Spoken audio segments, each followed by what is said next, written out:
Assalamualaikum warahmatullahi wabarakatuh.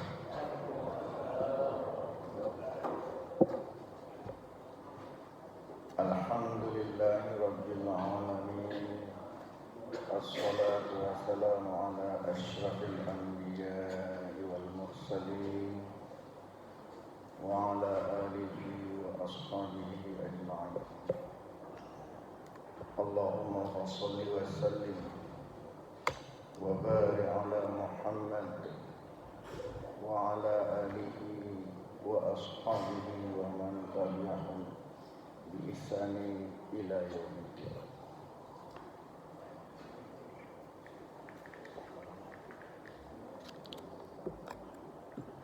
Jamaah semuanya, jamaah Masjid Haji Ja'far Hanafiyah yang dimuliakan ya Allah, jamaah masjid yang kita muliakan, Masjid Kampus Universitas Muhammadiyah Aceh. Pada subuh ini, sebagaimana yang telah kita ketahui bersama, kita akan membahas tentang zakat,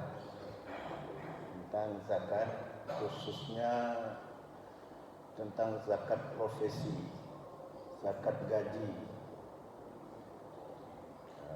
Kenapa gaji kita dipotong misalnya setiap bulan untuk zakat, dan potongan itu berbeda-beda. Kenapa berbeda-beda? Ya. Kemudian lagi nanti ada yang gajinya tidak cukup nisab, tapi ada penghasilan lain di luar. Setelah dikumpulkan ternyata dia sudah masuk nisab. Masuk nisab, bukan nisab ya, nisab. Nah, inilah hamba Allah yang akan kita bahas pada pagi ini. Kita awali dengan menyebutkan bahwa Allah berfirman dalam surat At-Taubah ayat 103, "Khudz min amwalihim shadaqah tutahhiruhum wa tuzakkihim biha." Artinya, pungutlah dari mereka sedekah. Sedekah ini para ahli tafsir mengartikan zakat. Ambillah dari mereka zakat. Untuk apa? Tutahhiruhum, untuk mensucikan mereka. Wa tuzakkihim, dan untuk tazkiyah ini juga artinya sebenarnya suci, untuk membersihkan mereka dan untuk menyucikan mereka. Para ahli tafsir mengatakan bahwa kadang-kadang dalam penghasilan kita ada harta yang tidak jelas, yang syubhat, bukan yang haram, yang syubhat, maka dengan zakat itu bisa membersihkannya dengan zakat. Tapi nggak boleh kita berzakat yang nyata-nyata haram. Jangan terpikir nanti salah paham dengan ayat ini, nggak apa-apa, kita hantam saja, korupsi aja, nanti kita bersihkan dosa korupsi dengan membayar zakat. Bukan seperti itu maksud ayat ini. Karena dalam surat Al-Baqarah ayat 267, Allah berfirman, "Ya ayyuhalladzina amanu anfiqu Ya ayyuhalladzina amanu anfiqu min thayyibati ma kasabtum." Wahai orang-orang yang beriman, infakkanlah hartamu yang baik-baik, ya, yang kamu usahakan.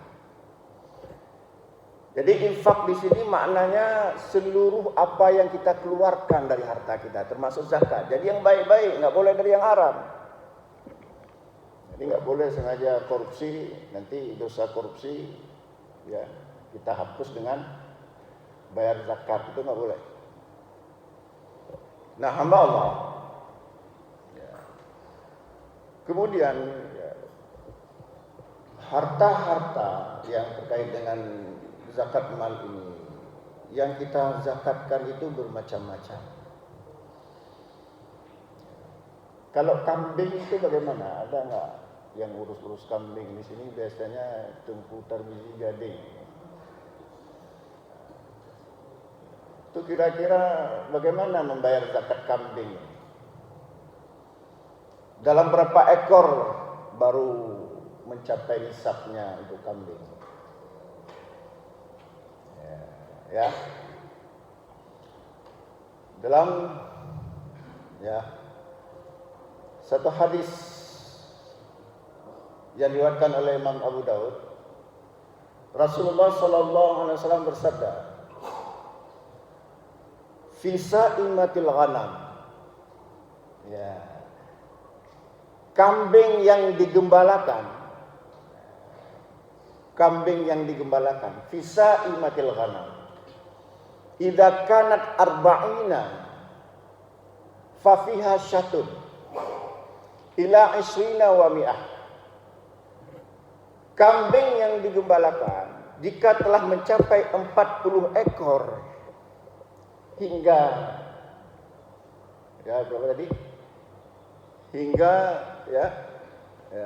200 ekor. Wa 20 mi'ah, 200 ekor. Fa fiha syatun, maka zakatnya 1 ekor. Jadi kalau kita memiliki kambing 40 ekor itu sudah terkena zakat hingga 200 ekor. Nah, jadi nisabnya itu apabila kita telah memiliki kambing 40 ekor itu sudah kena zakat, apalagi 50 ekor, 1 ekor. Nah, kalau sapi bagaimana?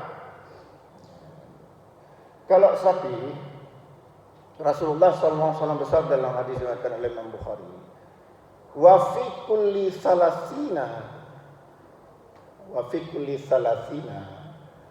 tabi'un. Jika kita memiliki 30 ekor sapi, maka keluarkan 1 ekor sapi yang kategorinya tabi'un. Tabi'un ini artinya sapi yang sudah berumur 1 tahun lebih. 1 tahun. Wa fi kulli arba'in. Tetapi jika kita memiliki 40 ekor sapi, musinnah, keluarkan 1 ekor sapi yang kategori musinnah. Musinnah itu artinya sudah berumur 2 tahun. Itu kalau sapi. Ya. Terus kita tidak terlalu membahas masalah kambing dan sapi. Yang kita bahas adalah gaji. Ya, gaji. Tadi hanya sekedar istilahnya permanis sajalah kira-kira. Sekedar wawasan saja. Nah, sekarang bagaimana membayar zakat gaji hamba Allah? Zakat gaji pada dasarnya tidak ada di masa Nabi. Tidak ada zakat gaji di masa Nabi. Ini adalah ijtihadiyah. Ini masuk kategori ijtihadiyah, masail fiqhiyah hadisah. Kenapa? Karena sekarang ini banyak sekali profesi-profesi yang gajinya luar biasa. Sementara petani pergi pagi kulitnya putih, pulang sore kulitnya hitam. Apabila sudah masuk kena nisab, kita harus membayar zakat. Sementara seorang misalnya dokter, 1 bulan itu bisa sampai 50 juta, itu tidak terkena zakat kalau kita tidak berijtihad. Maka ulama-ulama seperti Yusuf Qaradawi dan lainnya berijtihad. Maka harus ada zakat profesi. Bagaimana caranya? Dikiaskan dengan emas. Nah, jadi kalau kita ingin membahas zakat gaji, kita harus paham dulu zakat emas. Nah, sekarang berapa nisabnya zakat emas? Ya, kata Nabi, laisa laka ya'ni fi dhahab hatta yakuna laka 20 dinaran. Fa idza laka 'ishruna dinaran wa hala 'alaihil haul fa fiha nisfu dinar. Fa idza zada fa bi hisabi dzalika. Artinya hamba Allah, kata Nabi, tidak ada kewajiban zakat pada kalian dalam hal emas hingga kalian memiliki emas 20 dinar. Jadi nisab emas itu 20 dinar. Fa idza laka 'ishruna dinaran, apabila kalian telah memiliki emas 20 dinar, wa hala 'alaihil haul, dan telah kalian miliki selama setahun, fa fiha nisfu dinar, maka keluarkan zakatnya setengah dinar. Ini dasar hukumnya zakat profesi, zakat uang. Nah, dari hadis ini yang diriwayatkan oleh Imam Abu Daud dan lainnya dengan sanad yang sahih, maka zakat emas itu nisabnya 20 dinar. Kita harus membayar zakat dari 20 dinar itu setengah dinar. Ya. Terus sekarang kita nggak ada namanya dinar. Yang ada kita Muhammad Dinar. Kawan saya dari Roma 2. Nggak ada dinar. Kita yang ada mayam. Nah ini. Nah, para ulama mengkonversikan, ada terjadi perbedaan pendapat. Tapi yang ma'ruf itu di kalangan kita 20 dinar itu sama dengan 85 gram emas. 85 gram emas. Jadi 20 dinar itu sama dengan 85 gram emas. Ya. Sekarang masalah lagi, kita tidak terbiasa dengan gram. Kita terbiasa dengan mayam. Sekarang saya ingin tanya, satu mayam itu berapa gram? 3,3. Ya, 3,3. Kalau 85 gram berapa mayam? Hitung lah. Duduk. Jadi tadi satu mayam 3,3 gram emas. Benar, satu mayam. 85 gram itu berapa mayam? 25,7. 25,7 gram. Dah. 25,7 gramnya. Ya. Mayam. Oh ya, 25,7 mayam. Ya, katakanlah kita ambil saja 25 mayam. Jadi 20 dinar sama dengan 85 gram sama dengan 25 mayam. Nah, sekarang satu mayam berapa harganya? 3 juta. 3 juta kali 25 berapa? 3 juta kali 25. 75 juta. Nah, ada ya. Jadi 20 dinar itu sama dengan 85 gram, sama dengan 25 mayam, sama dengan 75 juta. Udah dapat. Nah, ini yang kuliah di ekonomi ini harus paham ekonomi Islam. Jadi saya ulangi, 20 dinar sama dengan 85 gram sama dengan 25 mayam sama dengan 75 juta. Itu nisabnya emas sekaligus itu nisabnya uang. Sudah mulai terbayang kan? Nah, sekarang masalahnya lagi, kalau kita kerja di Unmuha misalnya, kita nggak diberikan gaji setahun, kita digaji per bulan. Benar? Nah, sekarang kita bagi 75 juta bagi 12, karena setahun itu 12 bulan, berapa? 75 juta bagi 12, 6 juta. Nah, 6 juta 250 ribu. Siapa ada gaji 2 juta, 6 juta 250 ribu? Saya kayaknya nggak ada. Kalau menurut gaji ya, tapi penghasilan di luar ada. Makanya saya bilang, kita jangan hanya melihat jumlah gaji, tapi bagaimana penghasilan kita dari ngajar, dari pengajian kayak saya. Maka sebenarnya walaupun gaji kita misalnya secara formal belum mencapai nisab, tapi kalau digabungkan dengan yang lain kita sudah mencapai nisab. Makanya bendahara harus paham hal ini. Tanya dulu, Bapak emang dalam apa margin, dalam neraca sekian tidak mencapai nisab. Tapi ada enggak Bapak penghasilan lain di luar? Jujur, Allah saksinya ini. Ada Pak. Maka bendahara kata, udah terkena nisab. Sudah. Jadi kalau gaji kita kira-kira 6.250.000 per bulan, maka wajib mengeluarkan zakat. Pertanyaannya, berapa kita keluarkan? Berapa? 2,5. Dari mana datangnya? Ya, bagaimana menghitungnya? Kok bisa jadi 2,5?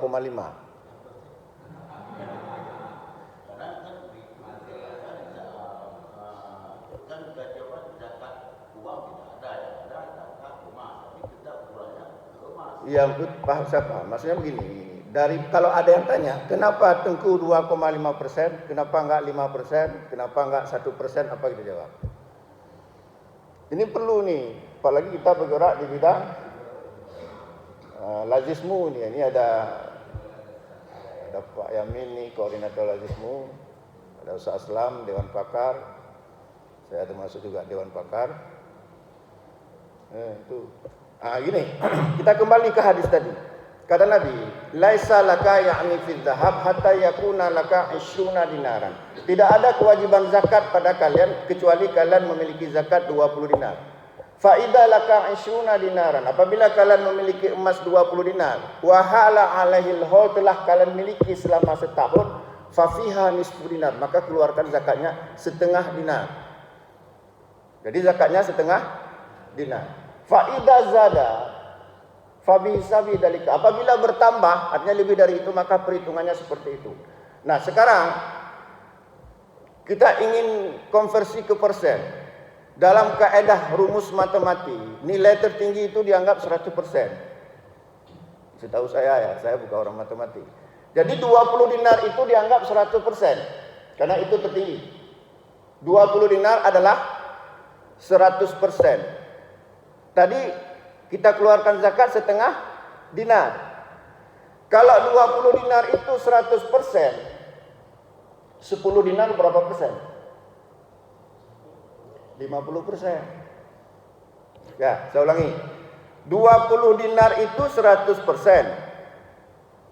20 dinar 100%. Kalau 10 dinar 50%. Hanya kau mati. Kenapa?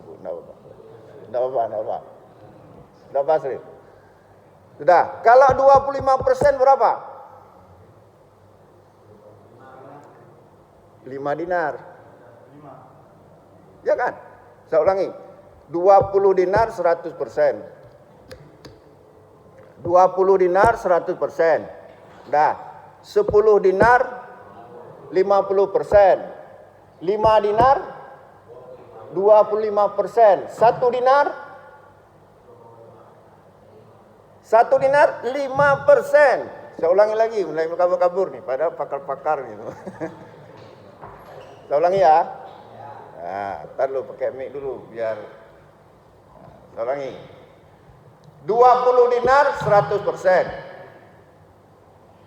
10 dinar 50%. 5 dinar 25%. 1 dinar 5%. Setengah dinar 2,5. Sudah jelas dari mana asalnya?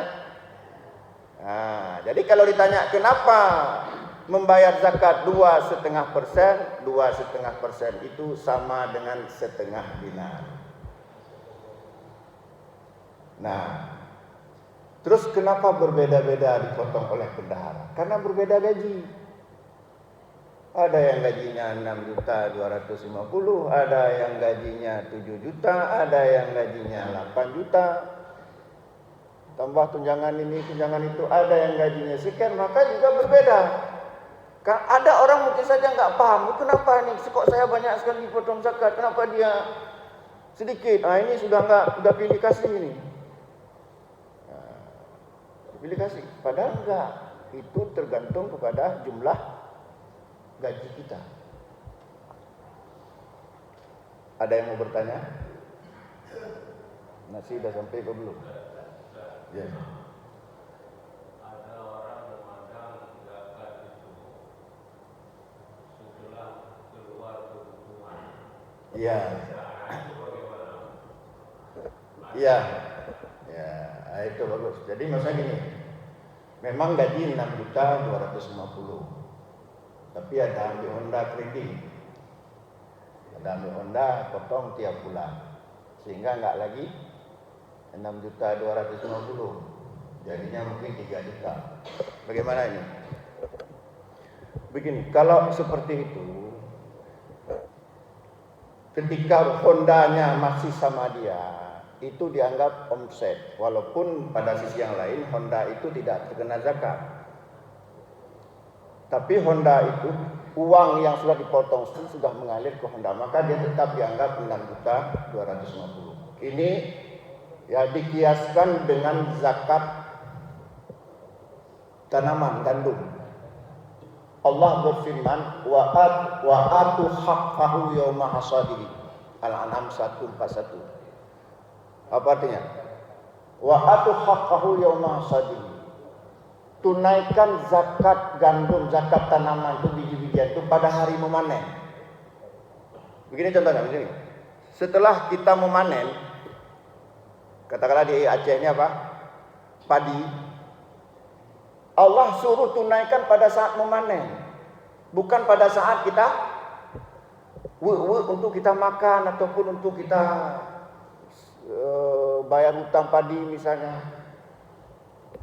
Maka dalam kasus seperti itu kita tetap membayar zakat sebagaimana nilai aslinya. Kecuali kalau kita mengambil pinjaman uang, tapi kemudian kita buat usaha, tapi kemudian gagal. Gagal artinya uang itu tidak lagi berbekas. Kalau tadi kan masih berbekas, ada Honda tadi. Ini enggak ada sama sekali. Nah itu para ulama mengatakan dia tidak terkena lagi zakat karena tidak lagi mencapai nisab.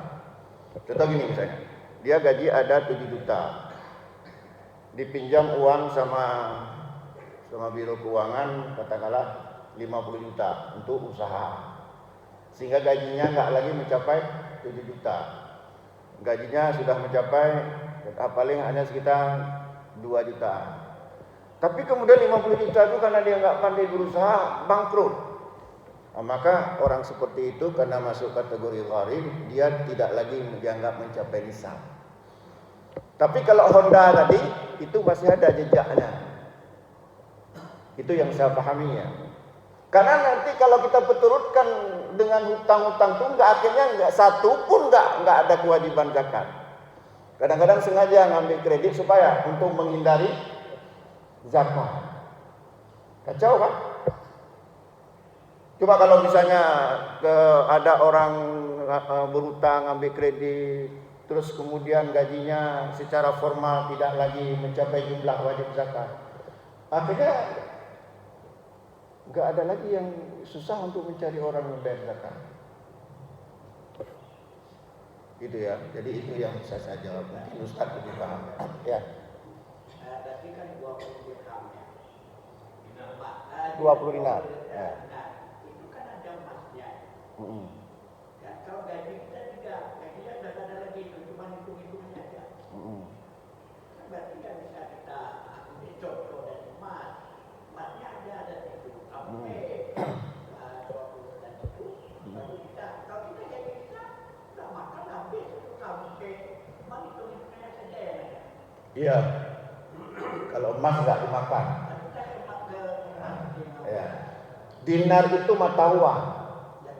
Dinar itu, jadi konsep dasarnya itu dinar itu adalah ya simbol dari zakat emas. Dinar itu mata uang. Jadi dinar itu juga dihabiskan di masa Rasulullah. Ya, di masa Rasulullah dinar itu juga dihabiskan. Kalaupun bukan dalam bentuk dinar sebagai mata uang, bentuk perhiasan itu juga kadang-kadang kita habiskan.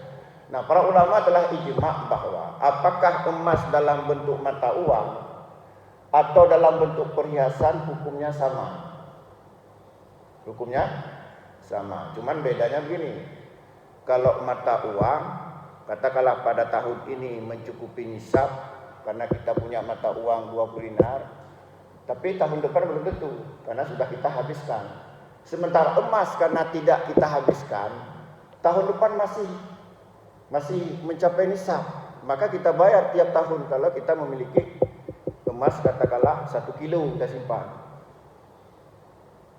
Nah, ya. Kalau emas tidak sampai ke nisab, tidak keluar ya. Ya. Jadi kalau uang kita tidak sampai kita di dalam tabungan kita itu nggak ada, kecuali ada di tabungan sampai. Ya kalau memang uang tadi tidak mencapai 75 juta selama setahun tidak wajib zakat. Sekarang kalau dipotong-potong tuh lagi.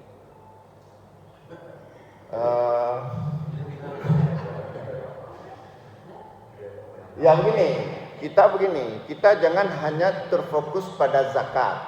Nah, ketika nanti dipotong oleh bendahara, ya kan bukan tidak bermakna atas nama zakat, bisa jadi untuk infak, sedekah, ya. Paling tidak kan kita kalau tidak dapat pahala zakat, dapat pahala sedekah. Nah, contoh misalnya, seharusnya kita tidak mencapai nisab, tapi dipotong, itu potongnya dianggap potong sedekah.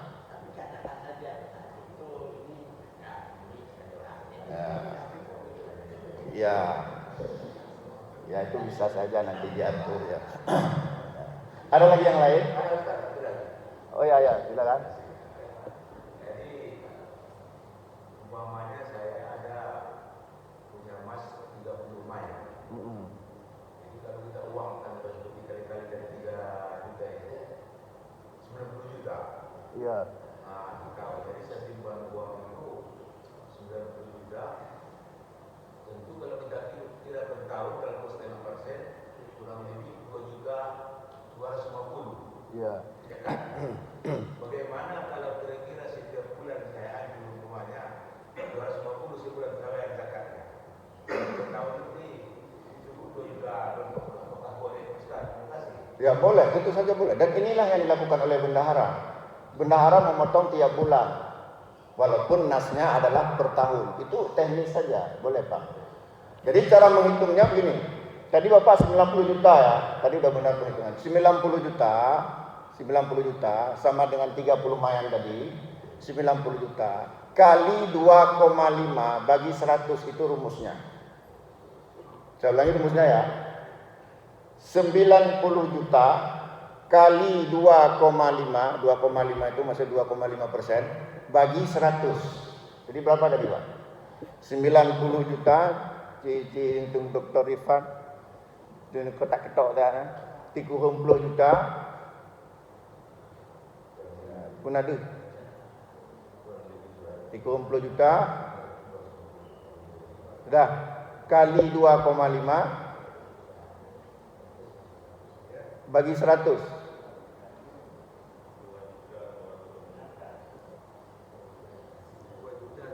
2.250 Pak. Itu per tahun. Nah kalau dibagi per bulan ya 200 berapa? Nah gitu kira-kira lah. Habis kita makan. Ya demikian saja. Ya nanti kalau ada yang nggak jelas bisa dijawab saya secara pribadi. Ya mudah-mudahan ada manfaatnya. Aku qouli hadza fastaghfiru innahu ghafurur rahim. Wassalamualaikum warahmatullahi wabarakatuh.